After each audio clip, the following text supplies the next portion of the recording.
अस्सलाम वालेकुम। आज मैं जिस मकाम की ज़ियारत करवाने वाली हूँ वो है वादी बैसा, ठीक है। अलमारूफ़ वादी जिन मदीना मुनव्वरा से ये जो वादी है ये शुमाल मशरिक़ की जानिब 35 किलोमीटर के फ़ासले पर है। लाखों मुसलमान जो हैं वो हर साल अपने मजहबी फ़राइज़ की अंजामदही के लिए सऊदी अरब आते हैं और वो भी इस पुरस्रार वादी जिन को देखने का जो है वो तजस्सुस रखते हैं। और हमें भी काफ़ी तजस्सुस हुआ है और हमने देखा भी है और मुशाहिदा भी किया है।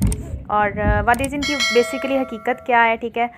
तो इसके जो मकामी लोग हैं ना यहाँ के, वो इसके बारे में मुख्तलिफ़ राय रखते हैं। यहाँ के लोग जो है ना वो कहते हैं कि यहाँ पर जिन जो हैं वो आबाद हैं, ठीक है, इस वादी में।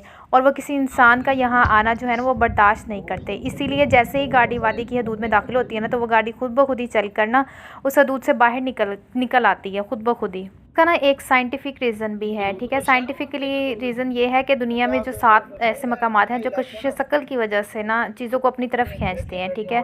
और साइंटिफिकली लोग मतलब इस वादी जिन को भी उसी में शुमार करते हैं, ठीक है। ये थी वादी जिन की हकीकत, ठीक है।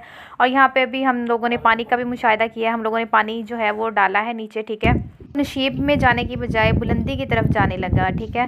तो आपको अगर ये मेरी वीडियो पसंद आई है तो आप इस मेरे चैनल को सब्सक्राइब करें, ठीक है। और मज़ीद इस तरह की वीडियोस के लिए अगर आप कुछ जानना चाहते हैं तो मुझे ज़रूर कमेंट सेक्शन में बताइए। जज़ाकल्लाहुल खैर, खुदा हाफ़िज़।